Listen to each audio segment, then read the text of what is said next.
My name is Miranda Chen, but everyone calls me Mira. I am 36 years old, and 3 weeks ago, my entire life changed when I checked my lottery ticket and discovered I had won $47 million. My hands shook as I stared at those 6 numbers that matched perfectly. After the initial shock wore off, an unusual thought crossed my mind. I would tell absolutely no one about this money. You see, I have a complex history with my family when it comes to finances. If you are watching this right now, drop a comment letting me know where you are viewing from. Before I tell you about this significant decision, hit like and subscribe to hear more real stories about family dynamics and trust that might just change how you see your own relationships. Before that pivotal day, my life was unremarkable. I worked as an accountant at a small marketing firm in Seattle, making just enough to live somewhat comfortably, but never enough to feel secure. My apartment was a modest one-bedroom on the outskirts of the city. Nothing fancy, but it was mine. Every morning, I would wake up at 6, make my coffee, and start my day with the persistent worry of bills and deadlines hanging over my head. The job was demanding, with 60-hour work weeks becoming the norm rather than the exception, especially during tax season. My family situation was complex, to say the least. My parents, Thomas and Rebecca Chen, divorced when I was 15 and both remarried within 2 years.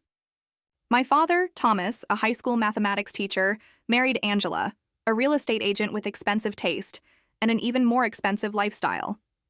My mother, Rebecca, found love with Kenneth, a successful business owner who had more money than my father, but kept a tight grip on every penny. I have 2 siblings. My younger sister, Nicole, is 32 and has always been the golden child. She graduated from a prestigious university, married a cardiologist named David, and now lives in a beautiful house in the suburbs with their 2 well-adjusted children. Then there is my older brother, Marcus, 38, who, despite his charm and intelligence, has never quite figured out his life. He moves from job to job, relationship to relationship, and has made borrowing money from family members something of an art form. The pattern was always the same: urgent call, emotional plea, promise to pay it back, then silence until the next crisis. Extended family was no less complex. My Aunt Patricia, my mother's younger sister, was perhaps the only genuine person in our family circle. Despite living paycheck to paycheck as an elementary school teacher, she always found ways to show up when it mattered. She drove an ancient Honda that made alarming noises, lived in a small apartment filled with books and plants, and never complained about her circumstances. In stark contrast was my Aunt Victoria, my father's older sister, who had married wealthy and never let anyone forget it.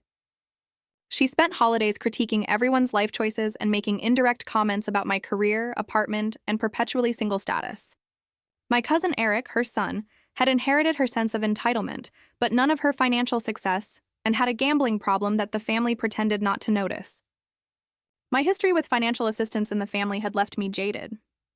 When Marcus needed $5,000 for treatment 3 years ago, I emptied my modest savings account to help him, only to discover months later that he had never actually gone to the program. When Nicole needed help with her wedding costs, I put $2,000 on my credit card that she promised to pay back after the honeymoon. 5 years later, I was still waiting. When my father needed a loan to repair his roof after a storm, I sent what I could, only to see photos of him and Angela vacationing in Mexico the following month. The only person who knew the full extent of these disappointments was my best friend, Elena. We had met in college, and unlike most relationships in my life, ours had remained constant. Elena worked as a nurse, understood struggle, and never judged my complicated feelings about my family.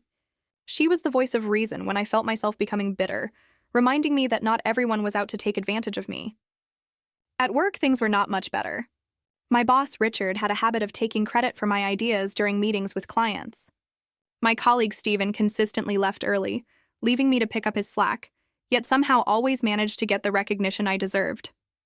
Despite being underappreciated, I kept my head down and continued to work diligently, hoping someday it would pay off. Buying lottery tickets was my one small indulgence, a weekly ritual that my family loved to tease me about. Every Friday, I would stop at the corner store and spend $10 on tickets. My mother called it a tax on people who were not good with probability. My brother joked that I should just give him the money directly instead of spending it. My father lectured me about probability and statistics. But there was something hopeful about those tickets, a tiny chance at freedom that I could not bring myself to give up, even as years passed without winning more than $20 here and there. I had dreams, of course. I wanted to travel to see places beyond the Pacific Northwest. I wanted to go back to school, maybe get a master's degree in something I was actually passionate about. I wanted to have enough savings that an unexpected car repair would not send me into a financial tailspin. But these dreams seemed increasingly distant as I approached my late 30s, still paying off student loans, and carrying a small but persistent credit card debt that never seemed to diminish despite my careful budgeting. Each month was a careful balancing act of bills, groceries, and the occasional dinner out with Elena. I compared prices and knew exactly which store had the best deal on everything from household items to coffee. I drove a 10-year-old Corolla that made a concerning noise when it rained, but could not afford to replace it. I had mastered the art of appearing perfectly fine while constantly calculating costs in my head, wondering if I could afford to say yes to an invitation, or if I needed to invent an excuse to stay home. This was my life before everything changed. Ordinary, sometimes difficult, occasionally lonely, but stable in its own way. I had no idea how a single piece of paper was about to completely upend everything I thought I knew about myself and the people I called family. The day I bought the winning ticket was actually my 36th birthday. I had just finished a particularly grueling week at work, where Richard had once again taken credit for my financial strategy that saved a major client thousands of dollars. I stopped at Sam's Corner Market as I did every Friday, but this time with a slight variation in my routine. "Happy birthday, Mira," Sam called out as I entered. Sam was a kind older man who had owned the store for over 30 years. He knew all his regular customers by name and always had a friendly word to share.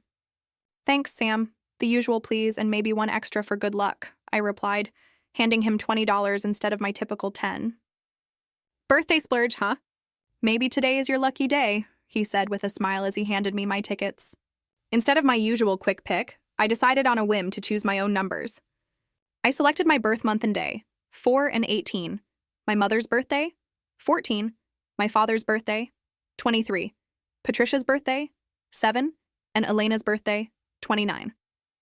6 numbers that represented the most important people in my life, even those who had disappointed me.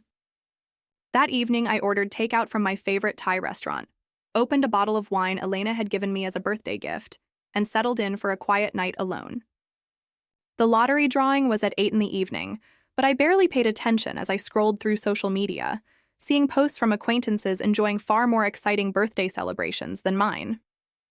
At 8:30, I remembered the tickets and lazily picked up my phone to check the numbers, expecting nothing as usual. The first number matched 4.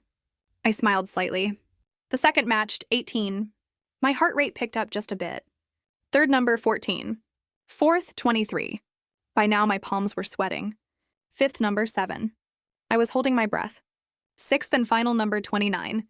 I stared at my phone for what felt like an eternity. This could not be right. I must have read something wrong. I checked again and again. I turned on the television and rewound to the live drawing. I watched as each of my numbers appeared on the screen one after another. My hands shook so badly I dropped the remote. "No way," I whispered to the empty apartment. "No way." According to the lottery website, I was the sole winner of $47 million. After taxes, it would be somewhere around $28 million, an unfathomable sum for someone who had been excited earlier that day about a 10% off coupon for laundry detergent. I did not sleep at all that night.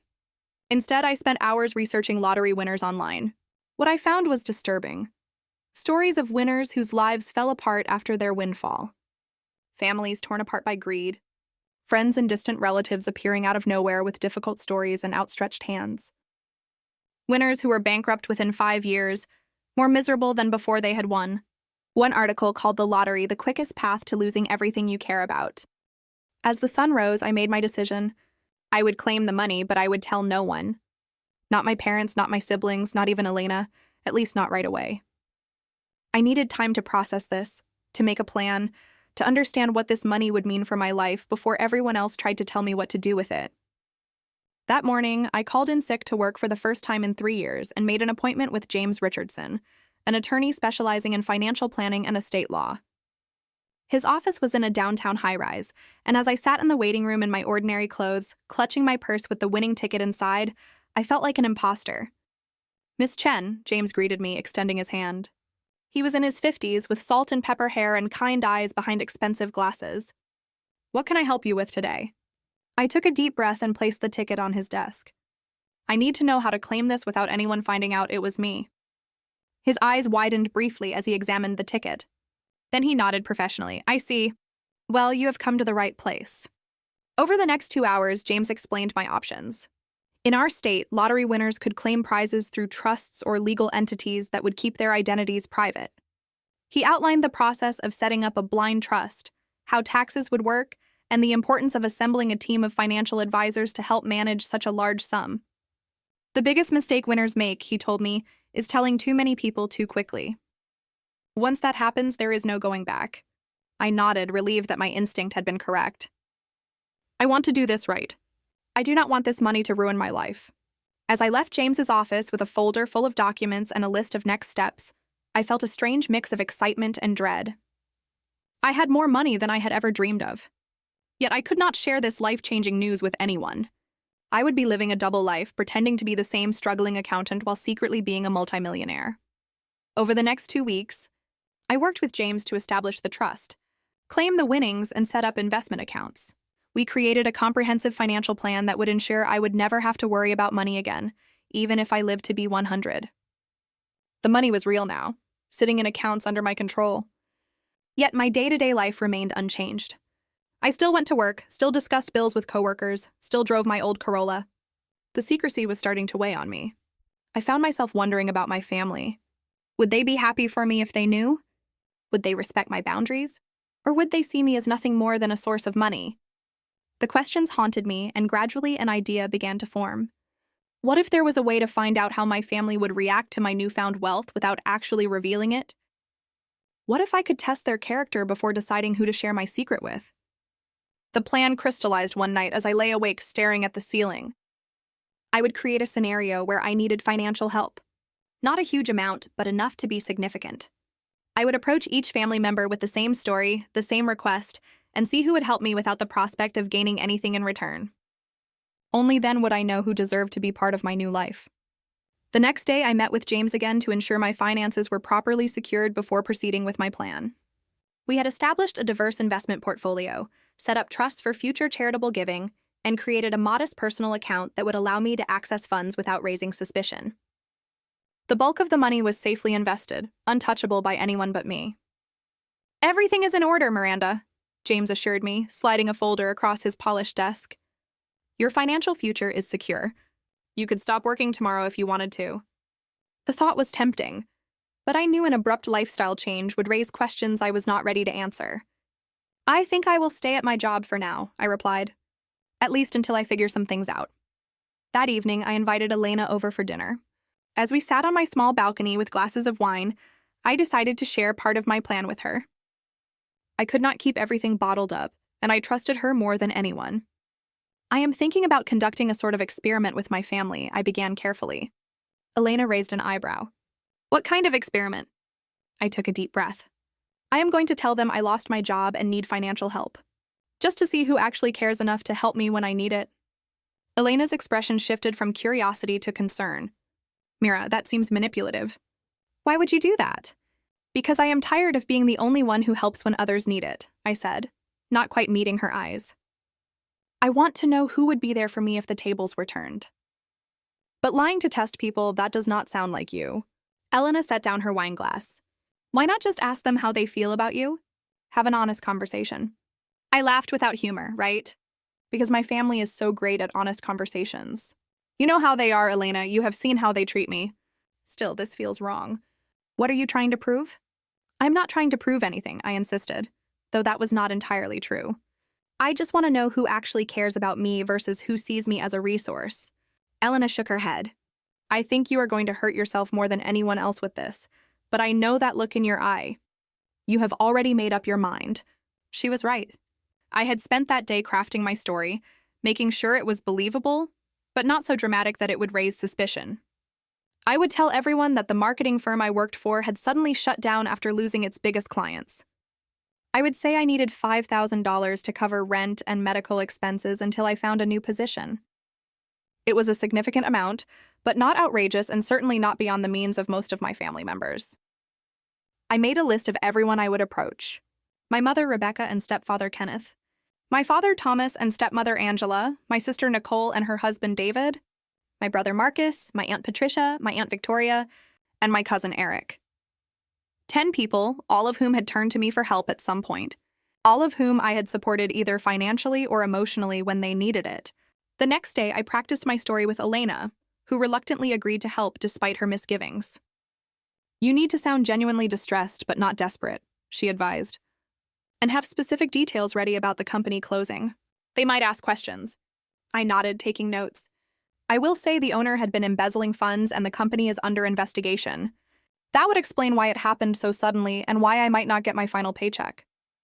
"And what about your job search?" "They will ask about that. I have been applying everywhere, but the job market is tight, especially for specialized accounting positions. I have some interviews lined up, but nothing definite yet, and my emergency fund is depleted from some recent medical tests." I had thought through every detail, creating a scenario that would elicit sympathy without raising too many questions. As I finalized my plan, I felt a twinge of guilt. Was Elena right? Was this manipulative and wrong? But then I remembered all the times I had emptied my savings to help these same people, often at great personal cost, and my resolve strengthened. This was not just about testing them. It was about protecting myself and my future. I made a prediction list of how I thought each person would respond. My mother would probably offer some help, but less than I needed. My father would lecture me about financial responsibility, but might send a small amount. Nicole would claim she could not help due to the kids' expenses. Marcus would definitely say he had no money. Kenneth and Angela would refuse outright. Aunt Victoria would judge me for my poor life choices. Cousin Eric would promise help that would never materialize. The only person I had real hope for was Aunt Patricia. Despite having the least to give, she had always been the most generous with what she had. But even with her, I tried to keep my expectations low. $5,000 was a lot of money for a public school teacher living alone. The plan was set. Over the next week, I would reach out to each family member individually, tell them the same story, and see who stepped up. Only then would I decide who deserved to know about my lottery win. Only then would I know who truly cared about me beyond what I could do for them. With a mix of anticipation and dread, I picked up my phone and made the first call. It was time to find out who my real family was. I decided to call my mother first. Rebecca had always prided herself on being a nurturing parent, frequently reminding us how she had sacrificed her own dreams to raise her children. If anyone would help, I thought it would be her. My hands trembled slightly as I dialed her number. She answered on the third ring, sounding distracted. "Hi, Mom," I said intentionally, making my voice sound strained. "Mira, is everything okay? You sound upset." I launched into my prepared story, telling her about the company suddenly closing, the lost wages, and my precarious financial situation. As I spoke, I could hear her breathing change, growing more concerned with each detail. "Oh, honey, that is terrible," she said when I finished. "Have you applied for unemployment? What about your emergency fund?" I explained that unemployment would take weeks to process and that my emergency fund had been depleted by recent medical tests for some concerning symptoms. I did not specify what the symptoms were, allowing her imagination to fill in the blanks. "I hate to ask this, Mom, but I need help. About $5,000 to cover rent and medical bills until I can find something new. I promise I will pay you back as soon as I can." There was a long pause on the other end of the line. "Oh, Mira, Kenneth and I just put a down payment on the lake house. We are pretty cash poor right now." Her voice took on a slightly defensive tone. "Have you asked your father or Nicole? David makes good money at the hospital." I was hoping to avoid asking Dad, I said truthfully, and Nicole has the kids and their private school tuition. "Well, let me talk to Kenneth and see what we can do," she said finally. "But I cannot promise anything. You know how careful he is with money, especially when it comes to, I did know. Kenneth had never considered me his responsibility, making it clear from the beginning that his money was for my mother and any children they might have had together. They never did. "Sure, Mom. Just let me know as soon as you can. The rent is due next week." "I will, honey, and I am so sorry about your job.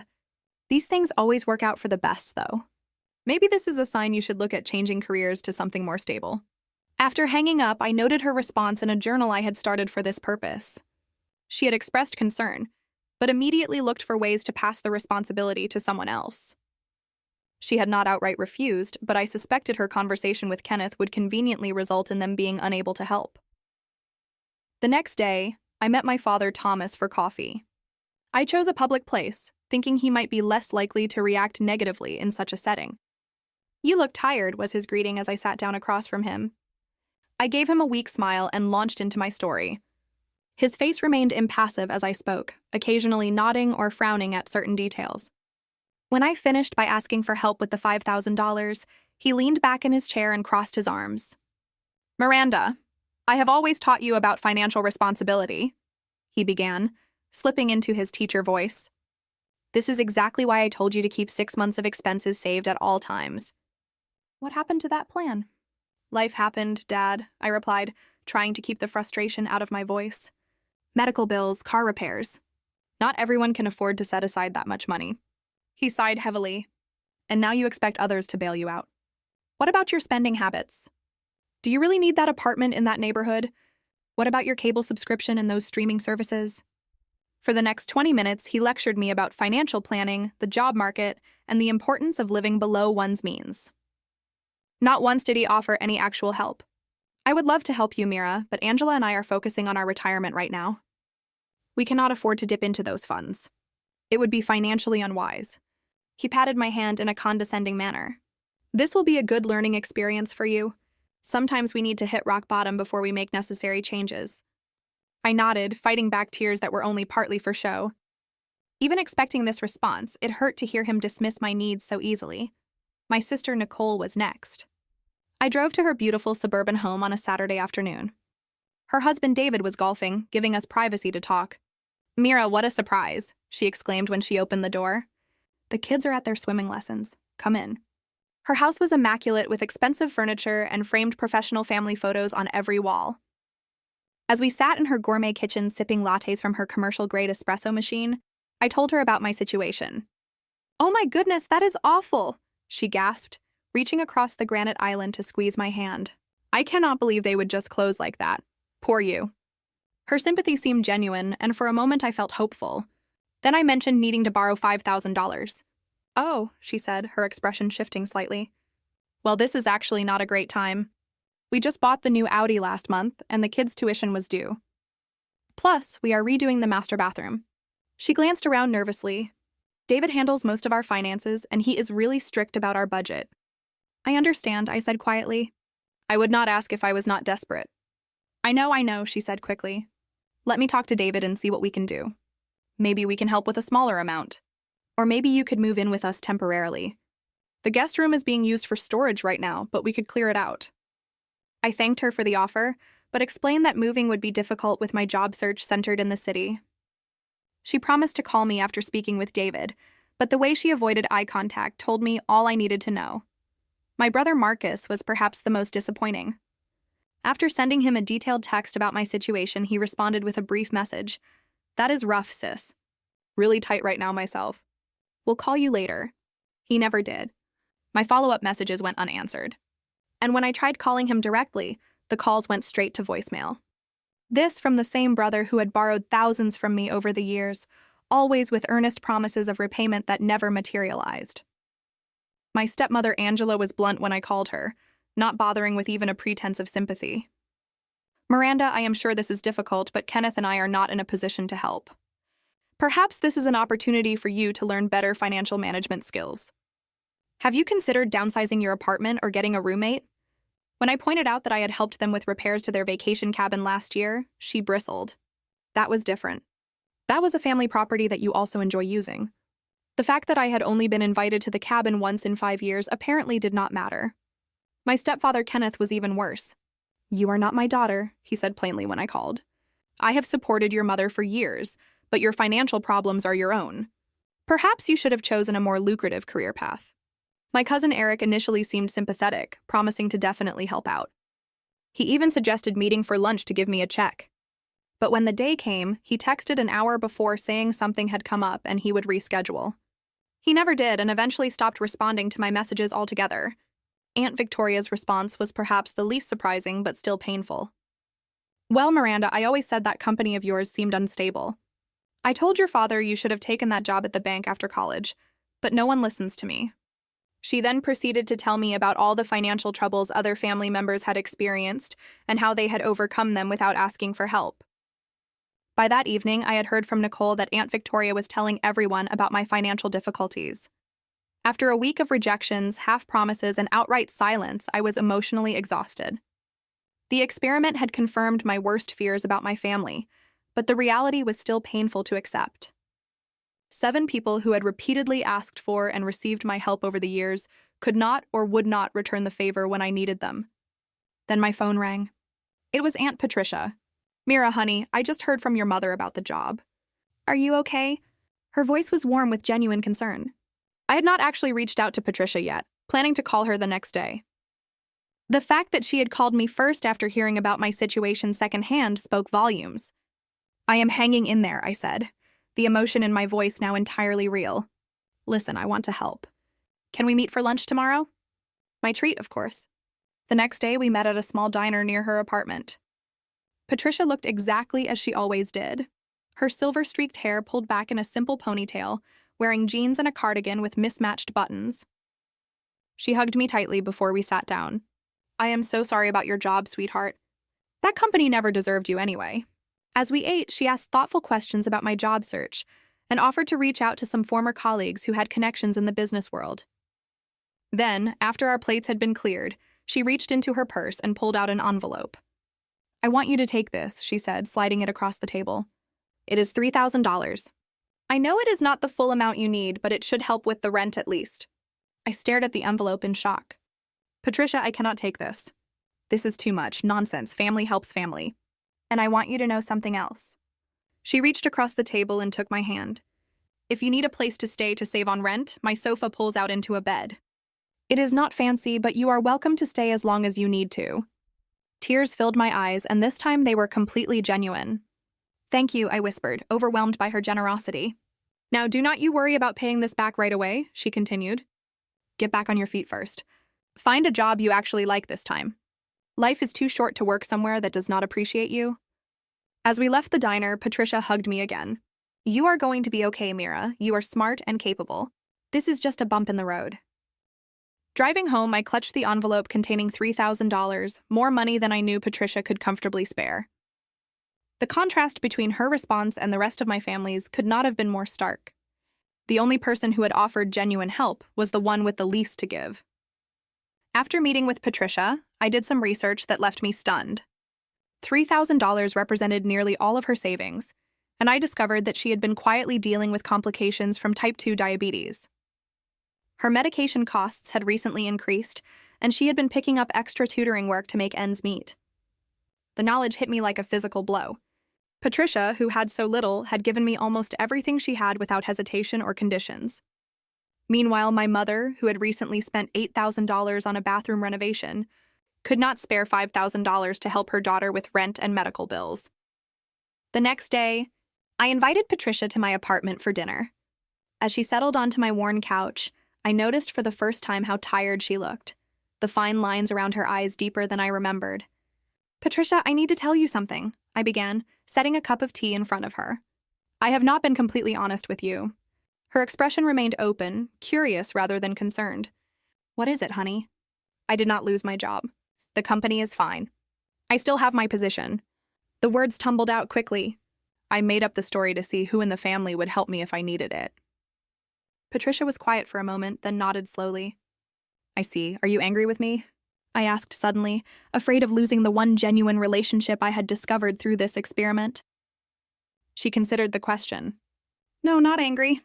"Sad, maybe? Sad that you felt you needed to test people this way?" She took a sip of her tea.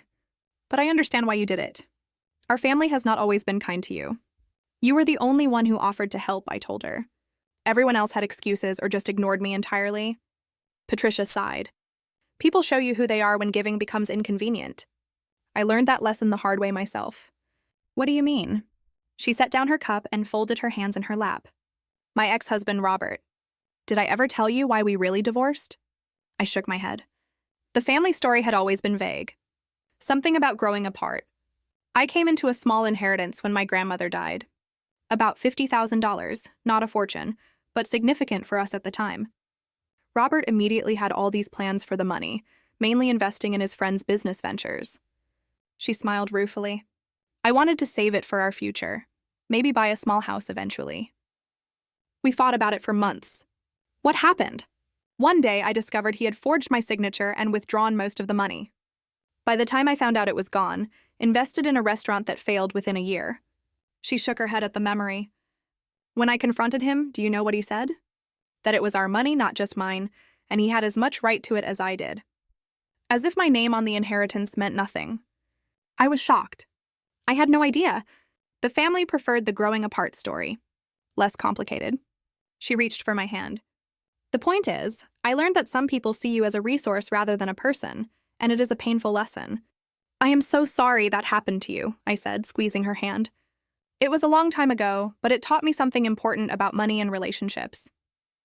She looked at me intently. Money does not just reveal who others truly are, Mira. It reveals who we are, too. How we use it, how we share it, how we talk about it. It is a powerful mirror. Her words resonated deeply. In that moment, I made a decision. Patricia, there is something else I need to tell you. Something big. I took a deep breath. I won the lottery 3 weeks ago. $47 million. Her eyes widened, but she remained silent, waiting for me to continue. I have not told anyone else. Not my parents, not Nicole or Marcus, not even Elena. You are the first to know. Oh, Mira, she breathed. That is life-changing, I know. And that is why I did this test.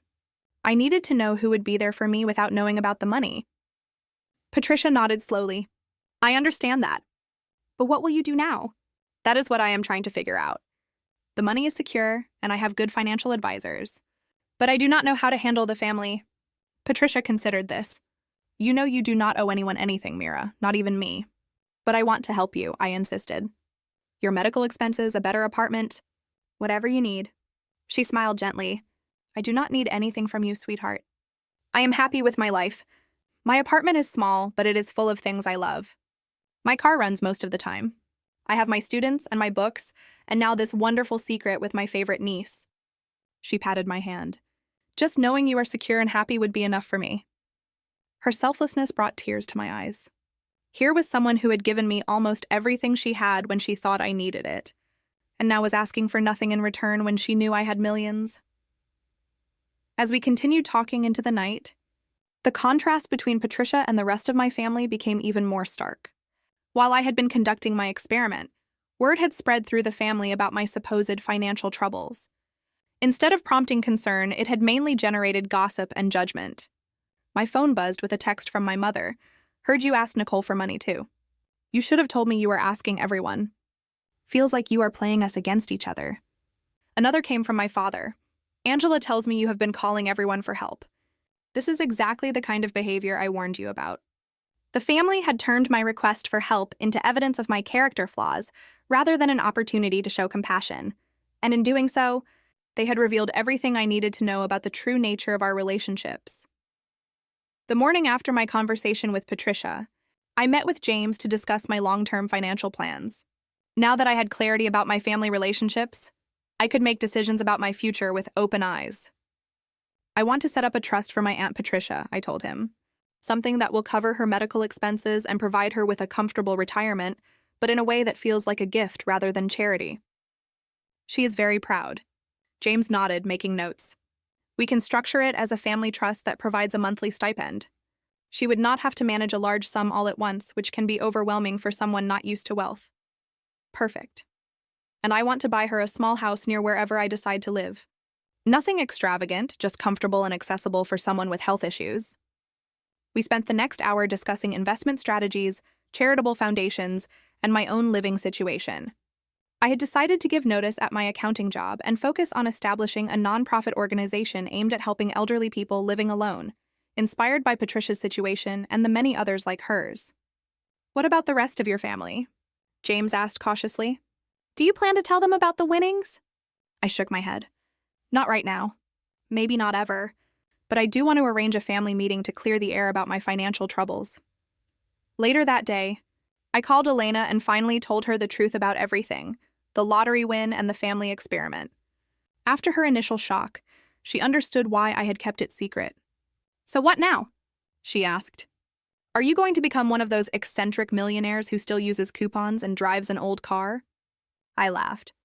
No, but I am not going to suddenly start buying luxury cars either. I want this money to mean something, to do good, starting with Patricia. She deserves it, Elena agreed. And what about everyone else?